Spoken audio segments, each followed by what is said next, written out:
नमस्कार व्यूअर्स। तो आज सेकेंड ईयर्स के लिए अगला चैप्टर है और वो है alcohol. Is very important chapter. तो एल्कोहल की सीरीज स्टार्ट करें जिसका पार्ट फर्स्ट आज हम देखेंगे और इस पहले भाग के अंतर्गत हम देखेंगे इंट्रोडक्शन एल्कोहल का, नॉमेनक्लेचर, क्लासिफिकेशन और आइसोमेरिज्म।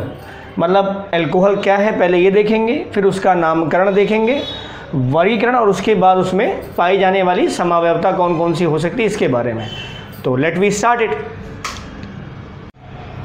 अब इसमें पहला जो पार्ट है वो है इंट्रोडक्शंस का। तो जनरल जो फार्मूला है एल्कोहल का that is ROH। R stands for alkyl and the formula for R that is CnH2n+1 और उसको हम उसके साथ लग रहा है क्या OH, क्योंकि एल्किल ग्रुप जो होता है ना वो it is not a compound, it is a group. तो हाइड्रोकार्बन जिसका बेसिक फार्मूला CnH2n+1 मतलब एल्केन से एक हाइड्रोजन कम कर दीजिए तो आपको एल्किल ग्रुप मिल जाएगा। एल्केन का फार्मूला CnH2n+2, CnH2n+2, तो उसमें से एक हाइड्रोजन आप कम कर दीजिए तो ये हो जाएगा फार्मूला एल्किल ग्रुप का। तो दैट इज CnH2n+1, ये है बेटा एल्किल ग्रुप का और इसके साथ सब्स्टिट्यूट करा दीजिए क्या OH, that will be the formula for alcohol. ये सामान्य फार्मूला है एल्कोहल के लिए। अब डिफिनीशन देखो, इसको डिफाइन कैसे किया जाए। एल्कोहल को कई तरीके से डिफाइन कर सकते हैं। एक टर्मिनोलॉजी हमने लिख रखी है यहाँ पर कि एल्कोहल जो है जल का एल्किल व्युत्पन्न होता है। जल मतलब HOH, जल मतलब HOH ये है। अब इसका एल्किल व्युत्पन्न अगर बना दिया जाए, एक एल्किल व्युत्पन्न, दोनों तरफ नहीं, एक तरफ, तो एक तरफ जो एल्किल व्युत्पन्न बनेगा उसे हम कह सकते हैं एल्कोहल। तो एल्किल व्युत्पन्न मतलब एक H को हटा दीजिए और यहाँ लगा दीजिए R और उसके बाद हो जाएगा OH। तो this is the formula for alcohol. तो एल्कोहल को जल का एल्किल व्युत्पन्न कह सकते हैं, एक डिफिनीशन तो ये। दूसरी डिफिनीशन, एल्कोहल को जो संतृप्त हाइड्रोकार्बन होते हैं या असंतृप्त हाइड्रोकार्बन भी होते हैं, तो जो हाइड्रोकार्बन होते हैं उनका हाइड्रोक्सी व्युत्पन्न बोल सकते हैं आप। जैसे एल्केन का जो बेसिक फार्मूला होता है वो है RH। एल्केन का बेसिक फार्मूला क्या है RH, CnH2n+1, ये हो गया CnH2n+1 और एक H और आ जाए तो हो जाएगा CnH2n+2। तो अगर RH है ये हाइड्रोकार्बन है, संतृप्त हाइड्रोकार्बन, और इसी H को हटा करके लगा दीजिए यहाँ OH। तो अगर इस H को हटा दीजिए और हम लगा दें क्या OH, तो ये क्या हो गया एल्किल का हाइड्रोक्सी व्युत्पन्न या हाइड्रोकार्बन का हाइड्रोक्सी व्युत्पन्न, एल्केन का हाइड्रोक्सी व्युत्पन्न वी कैन से। ठीक, असंतृप्त हाइड्रोकार्बन के केस में भी वही हो जाएगा। तो एल्कीन का हाइड्रोक्सी व्युत्पन्न। हाँ, एल्काइन में डायरेक्ट नहीं होता, एल्काइन में डायरेक्ट OH बॉन्ड नहीं अटैच होता है, वो अनस्टेबल होगा। फिलहाल हाइड्रोकार्बन में हम संतृप्त हाइड्रोकार्बन को ही कंसीडर कर रहे हैं जिसमें R जो है वो CnH2n+1 को डिनोट कर रहा है। तो हाइड्रोकार्बन का हाइड्रोक्सी व्युत्पन्न भी क्या कहलाता है एल्कोहल। तो जल का एल्किल व्युत्पन्न एल्कोहल, हाइड्रोकार्बन का हाइड्रोक्सी व्युत्पन्न OH, हाइड्रोक्सी व्युत्पन्न भी क्या कहलाता है एल्कोहल। एक और डिफिनीशन है इसको, हाइड्रोकार्बन का जो पहला ऑक्सीकृत उत्पाद होता है वो एल्कोहल होता है। मतलब हाइड्रोकार्बन मीन्स RH, वही संतृप्त हाइड्रोकार्बन की हम बात कर रहे हैं, और इसका अगर हम ऑक्सीडेशन करा दें तो इस R और H के बीच में O आ जाएगा, तो ये भी आप कह सकते हैं। तो एल्कोहल जो है वो हाइड्रोकार्बन का पहला या प्रथम ऑक्सीकृत उत्पाद होता है जिसे हम क्या कहते हैं एल्कोहल। तो एल्कोहल हाइड्रोकार्बन का प्रथम ऑक्सीकृत उत्पाद होता है। तो ये कुछ तरीके हैं एल्कोहल को डिफाइन करने के। अब कुछ और केसेस देखो, इसमें हम इसमें कुछ एक्सेप्शनल केसेस यूज़ कर रहे हैं। जैसे हमने कहा कि जो OH ग्रुप अगर किसी एल्किल कार्बन से अटैच है तो एल्कोहल होगा ना। अब देखो कुछ एग्जांपल्स देखो अलग अलग। जैसे मान लीजिए ये है, अब इसको थोड़ा उस डिफिनीशन पे हम सेट करें कि ये इज इट एल्कोहल और नॉट, ये एल्कोहल है या नहीं। तो ये OH कार्बन से लगा है, ये OH किससे लगा है कार्बन से, लेकिन ये OH जो कार्बन है वो एल्किल कार्बन नहीं है, दिस इज कार्बोनिल कार्बन। कैसा कार्बन है कार्बोनिल कार्बन। तो भले ही OH इसमें लगा हुआ है लेकिन ये एल्कोहल नहीं होगा, ये एल्कोहल क्या होगा नहीं होगा, क्योंकि ये जो है ये खुद अपने आप में एक फंक्शनल ग्रुप में आता है। इतना पूरा और ये रेजोनेंस स्टेबलाइज भी होता है, तो ये पूरा का पूरा आपस में ही कंसीडर किए जाते हैं COH, this is carboxylic acid group, this is not alcohol. Clear.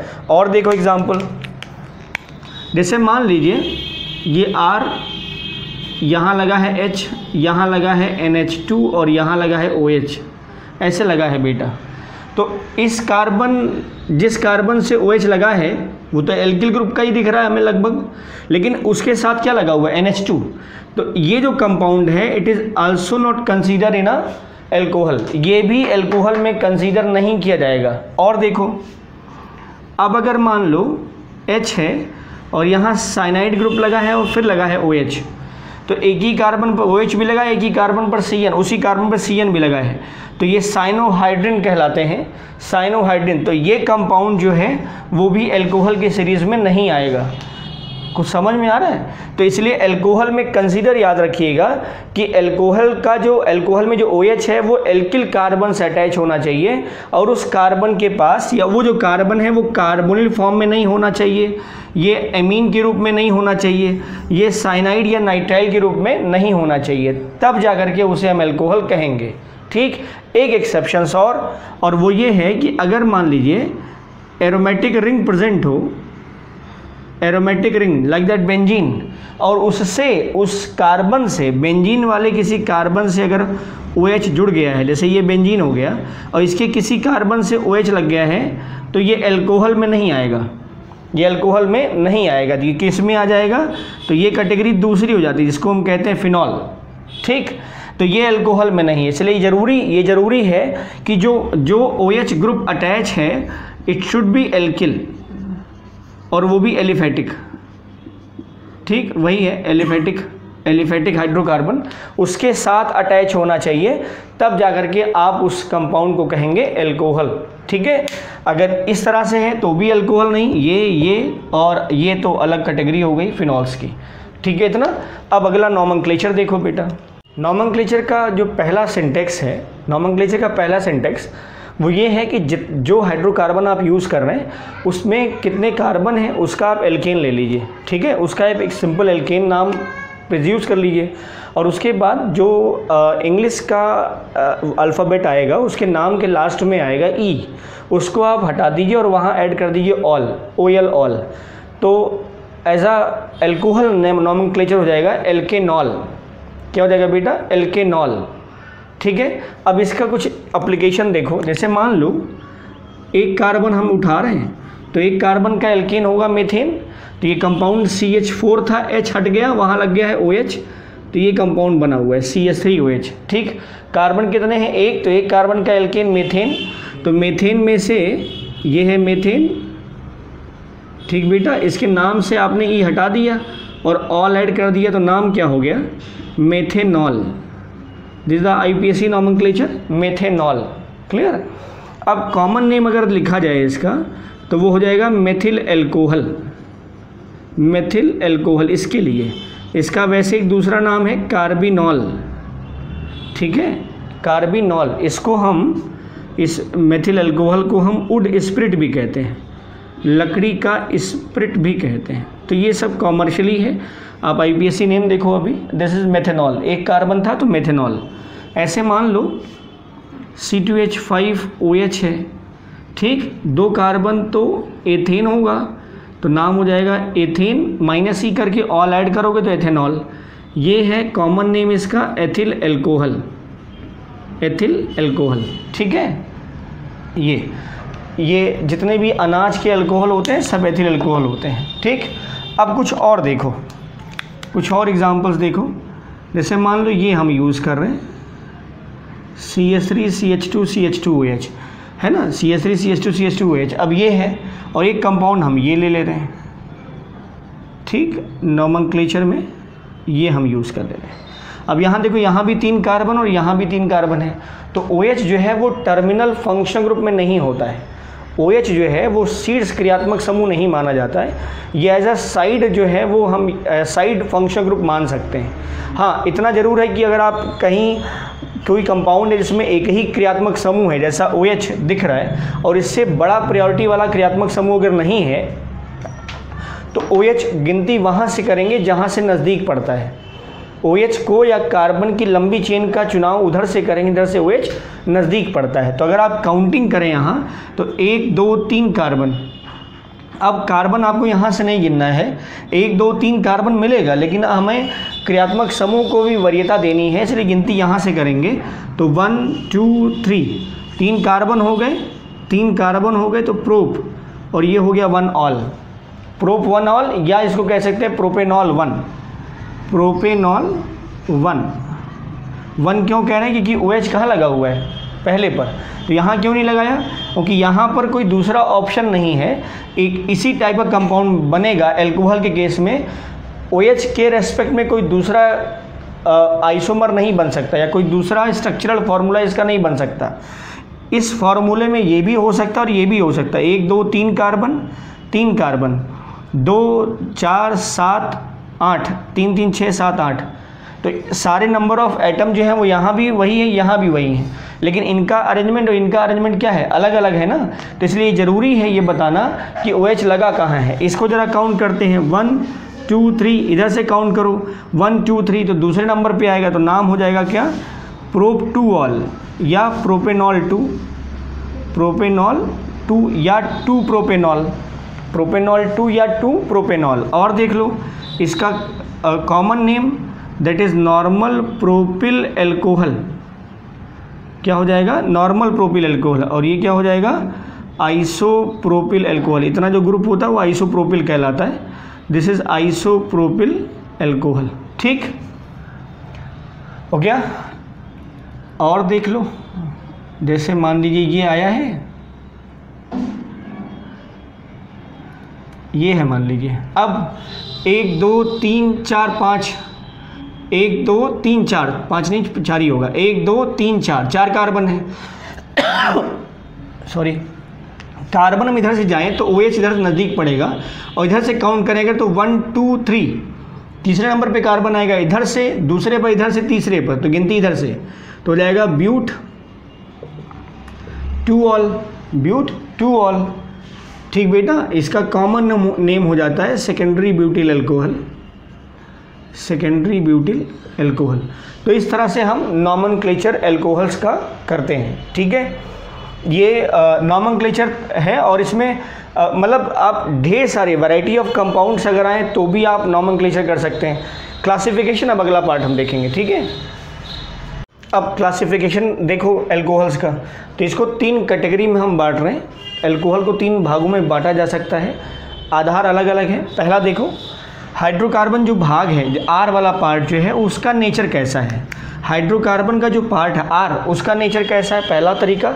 दूसरा तरीका, जो कार्बन है वो किस नेचर का है। एक तो हाइड्रोकार्बन वाला पार्ट कैसा है, संतृप्त असंतृप्त, अभी देखते हैं।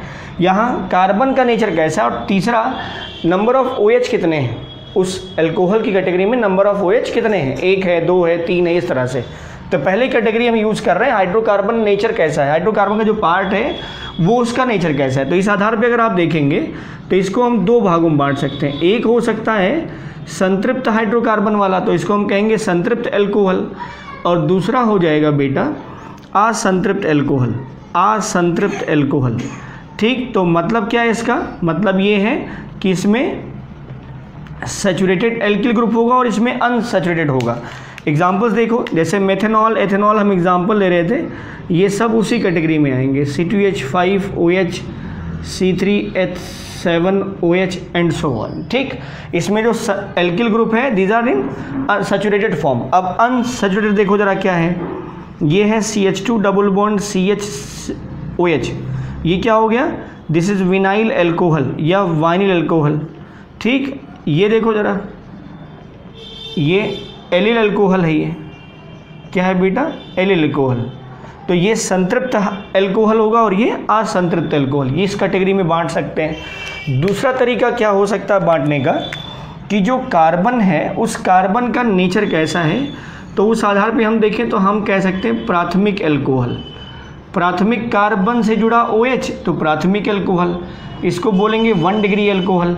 ऐसे ही 2 डिग्री एल्कोहल, ठीक, द्वितीयक एल्कोहल बोलेंगे, या secondary alcohol, secondary alcohol 2 degree का एल्कोहल। ठीक बेटा, और तीसरी कैटेगरी में तृतीयक एल्कोहल, तृतीयक alcohol, that is tertiary alcohol और we can say 3 degree alcohol. ठीक, तो 1 डिग्री, 2 डिग्री और 3 डिग्री। अब इसमें क्या है, 1 डिग्री कार्बन बता चुके हैं आपको इसके पहले भी कि जिस कार्बन के बारे में आप बात करें उसकी 4 में से एक वैलेंसी अगर किसी दूसरे कार्बन से अटैच हो that will be 1 degree carbon. ठीक, और ये 1 डिग्री, ये कार्बन 1 डिग्री का है। ठीक है, ये कार्बन 1 डिग्री का, अगर इसके साथ भी वही हालत है तो ये कार्बन भी 1 डिग्री का होगा। ऐसे मान लो अगर जिस कार्बन के बारे में आप बात कर रहे हैं उस कार्बन की 4 में से 2 वैलेंसी किसी अन्य कार्बन से अटैच हो तो ये कार्बन कितने डिग्री का, 2 डिग्री का। और ऐसे ही 3rd कैटेगरी में भी आता है और ये कार्बन कितने डिग्री का, 3 डिग्री का। ठीक, 4 डिग्री का कार्बन तो हो सकता है लेकिन 4 डिग्री का एल्कोहल नहीं हो सकता। ठीक है, 4 डिग्री का कार्बन अगर बना दो तो 4 डिग्री कार्बन तो हो जाएगा लेकिन एल्कोहल नहीं होगा। तो एल्कोहल सिर्फ 3 कैटेगरी में, 1 डिग्री, 2 डिग्री और 3 डिग्री। ठीक, अब यहाँ देखो तरह से, जैसे मान लो ये लिखा है CH3CH2OH। अब जिस कार्बन से OH लगा है उसकी एक वैलेंसी किसी दूसरे कार्बन से अटैच है तो ये कार्बन कितने डिग्री का हो गया, 1 डिग्री का। ये कार्बन 1 डिग्री का, एल्कोहल भी कितने डिग्री का, 1 डिग्री का। अब आप एक हिंट याद रखो कि जो 1 डिग्री एल्कोहल होगा उसमें CH2OH होगा। मेथिल अल्कोहल के केस को छोड़ करके ध्यान रखिएगा वहाँ भी CH2OH होता है लेकिन 1 डिग्री नहीं होता।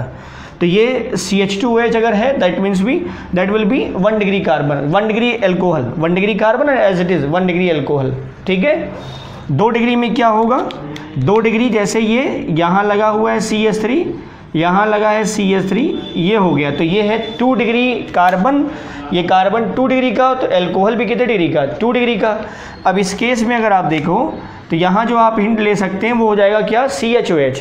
तो 1 डिग्री वाले में क्या हो गया हिंट, CH2OH, और 2 डिग्री वाले का हो गया CHOH। दोनों वैलेंसी अलग अलग कार्बन से अटैच है इस कार्बन की। हम उसी कार्बन के बारे में बात करें जिस कार्बन से OH लगा है। अगला केस ये है CH3 और ये भी है क्या, CH3। ठीक, तो जिस कार्बन से OH लगा है उसकी एक वैलेंसी तो इससे सेटिस्फाइड होगी, शेष तीनों वैलेंसी अलग अलग कार्बन या सेम टाइप के कार्बन से अटैच हो तो वो कहलाएगा 3 डिग्री कार्बन और एल्कोहल हो जाएगा 3 डिग्री एल्कोहल। तो इसका जो हिंट आएगा वो आएगा COH। तो this is CH2OH 1 degree, 2 degree CHOH और 3 डिग्री में COH। दिस इज 1 डिग्री और ये है 2 डिग्री और ये क्या है 3 डिग्री। ठीक बेटा, 1 degree, 2 degree and 3 degree. Now OH समूह की संख्या के आधार पर अगर हम देखें तो यहाँ पर हम क्या कह सकते हैं, एक होगा मोनोहाइड्रिक एल्कोहल। मोनोहाइड्रिक मतलब जिसमें ऐसे एल्कोहल जिसमें एक OH होता है। कितने OH होते हैं, एक OH, तो 1 मोनोहाइड्रिक एल्कोहल। दूसरा होगा डाईहाइड्रिक एल्कोहल।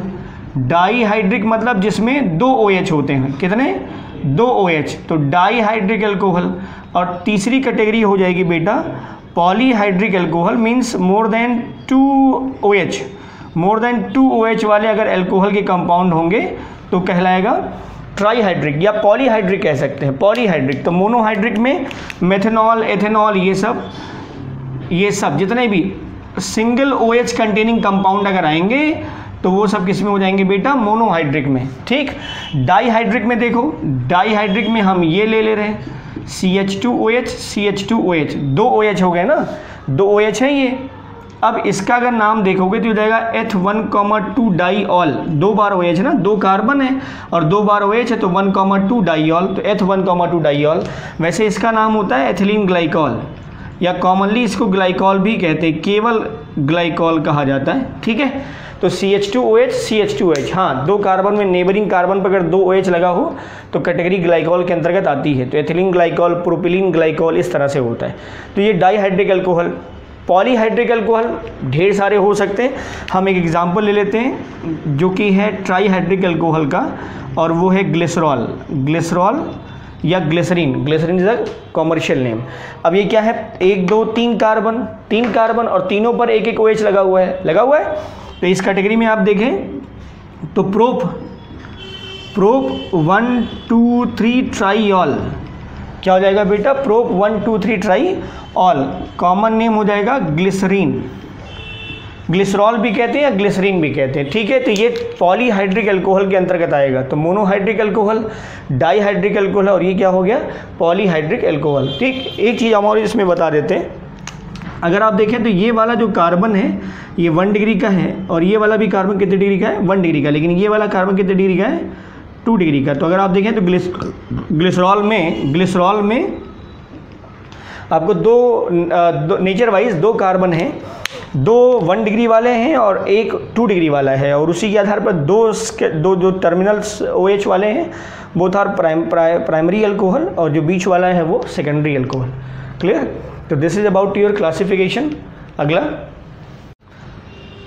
इस पार्ट का लास्ट टॉपिक, और वो है आइसोमरिज्म, समावयवता अल्कोहल के अंतर्गत, ठीक है। तो अल्कोहल में अगर आप देखें तो जैसे समावयवता का एक मेन फीचर आप जानते हैं, अणुसूत्र समान, संरचना सूत्र भिन्न होंगे। मतलब जिन कार्बनिक अणु समूहों के बारे में हम बात कर रहे हैं उनके अणुसूत्र क्या हैं, समान हैं, लेकिन उनके संरचना सूत्र भिन्न हैं। तो समावयवता को हम जब 2 भागों में बांटते हैं, एक संरचनात्मक समावयवता और एक त्रिविम समावयवता।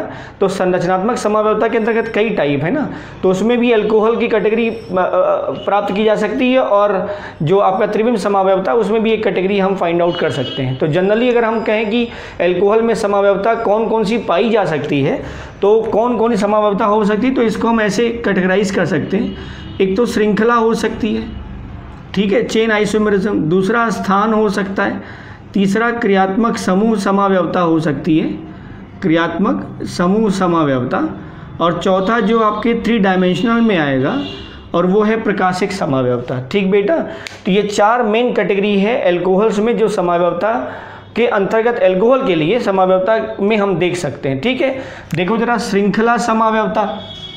श्रृंखला समावयवता का मतलब ये है कि जो कार्बन की चेन होगी OH की पोजीशन सेम रहेगी, लेकिन जो कार्बन की चेन है वो डिफर हो जाएगी, कार्बन की चेन है वो डिफर हो जाएगी। एक बात तो ये हम कह सकते हैं, ठीक है। हाँ, कार्बन की चेन, रूट चेन, जैसे कार्बन के नंबर कम ज़्यादा नहीं हो जाएंगे, लेकिन जो पेरेंट कार्बन होता है उसमें कार्बन के नंबर्स कम ज़्यादा हो जाएंगे। पेरेंट्स कार्बन में, जिसको आप रूट डिसाइड करते हो, जो लॉन्गेस्ट चेन ऑफ कार्बन होता है नॉमेनक्लेचर के लिए, वो होता है, ठीक है। उसमें हम कार्बन की नंबर जो है कम ज़्यादा होंगे, जो दूसरे कार्बन बचेंगे वो सब साइड चेन के फॉर्म में चले जाएंगे, शाखा के रूप में। तो ये श्रृंखला हो गई। स्थान में क्या होगा, OH का जो पोजीशन है वो डिफर करेगा। रूट कार्बन के नंबर सेम रहेंगे, लेकिन OH का पोजीशन डिफर करेगा, यह वेरी करेगा। क्रियात्मक समूह में नंबर ऑफ कार्बन सब कुछ सेम होगा, लेकिन जो क्रियात्मक समूह है, अल्कोहल ईथर के साथ हमेशा क्रियात्मक समूह समावयवता दर्शाता है, तो वो चेंज हो जाएगा। अब प्रकाशिक समावयवता में हमें कायरलिटी मिल जाएगी, तो OH कंटेनिंग कंपाउंड जिसमें कायरल आ जाएगा तो वो प्रकाशिक समावयवी हो जाएगा या प्रकाशिक सक्रिय हो जाएगा, अर्थात वो समतल ध्रुवित प्रकाश के ध्रुवण तल को घुमा सकता है, आइदर लेफ्ट और राइट, ठीक है। तो एक एक करके देख लो। जैसे श्रृंखला समावयवता में अगर हम बात करें, हम पहली कैटेगरी उठा रहे हैं बेटा, और उसमें अगर आप देखें तो जैसे मान लो ये है CH3 CH2 CH2 OH, एक कैटेगरी हमने ये ले ली, ठीक। CH3 CH2 ठीक है, हम ये देख लेते हैं, ठीक है, ये हो गया। तो इसमें अगर आप देखें तो 1 2 3 4 कार्बन, मतलब C4, 3 5 7 9 11, ठीक है, 10 C4H10 हो गया, 3 9 और 10 C4H10O, या इसको इस तरह से लिख सकते हो C4H9OH, ये लिख सकते हो। अल्कोहल की कैटेगरी हम बता रहे हैं, तो अभी हम इसको दिखा देते हैं अलग से, C4H9OH।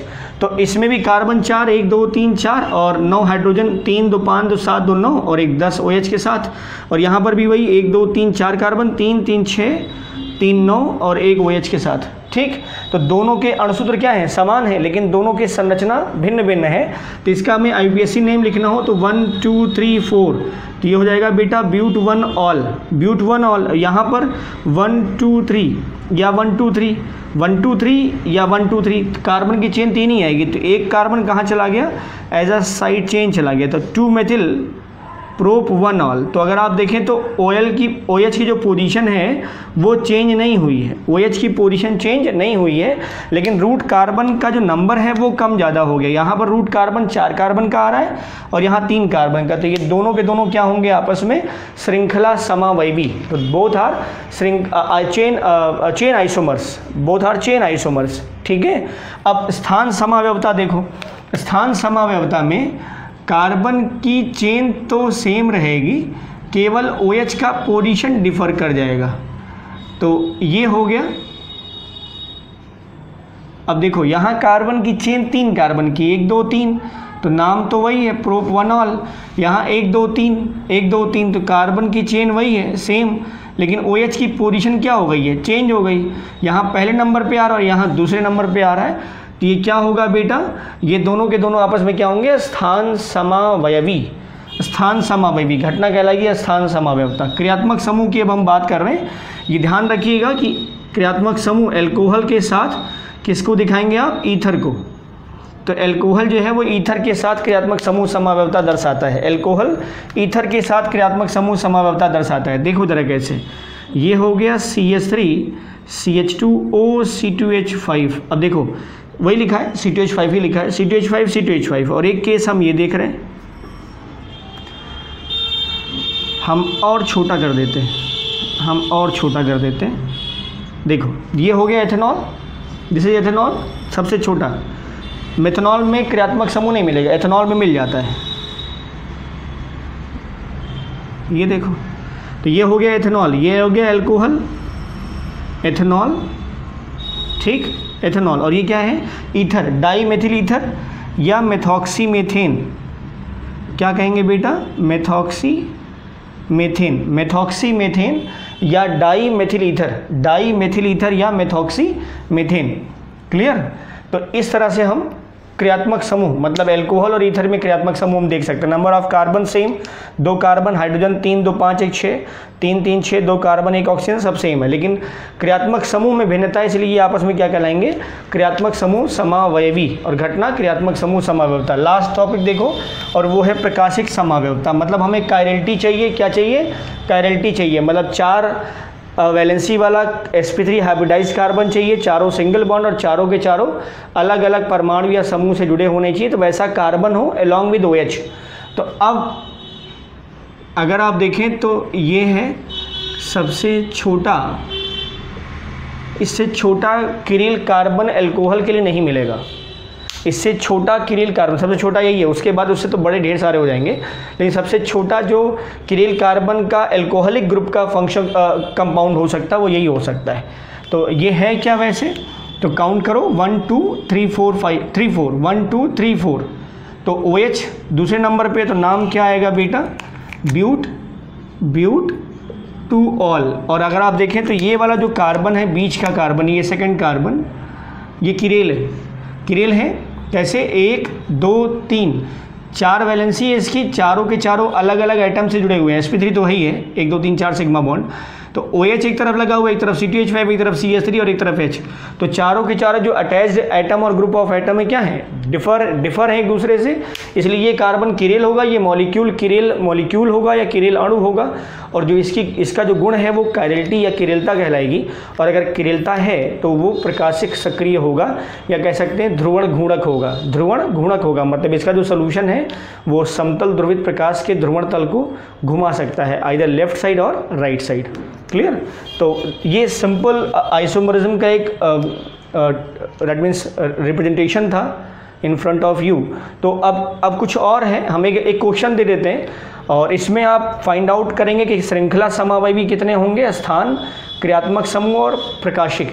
उसके सारे जो आइसोमर्स पॉसिबल हैं वो आप बनाइए और उसके नंबर्स आप लिख करके कमेंट बॉक्स में डाल सकते हैं। ठीक है। तो एग्जाम्पल है इसका, ये क्वेश्चन है C4H10O, एक ये और एक हम ये यूज़ कर ले रहे हैं C5H12O।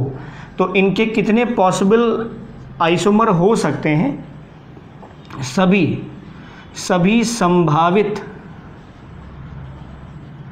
समावयवी या समावयवियों की संख्या बताइए। ठीक है। अब इसमें और इसमें दोनों में बताना है। अब आप ये भी यूज़ कर सकते हैं, ये भी चारों टाइप, मतलब चारों प्रकार के समावयवी आप पॉसिबल स्ट्रक्चर्स ड्रॉ करेंगे, नाम लिखेंगे, फिर उनके नंबर्स कितने हैं ये आप बता सकते हैं। उसमें आप इस तरह से बता सकते हैं कि कितने श्रृंखला समावयवी हैं और कितने स्थान समावयवी हैं, कितने क्रियात्मक समूह हैं और कितने प्रकाशिक हैं, ठीक है। तो अगला पार्ट जो आएगा वो होगा method of preparations of alcohols, ठीक बेटा। तो stay tuned, thank you for watching.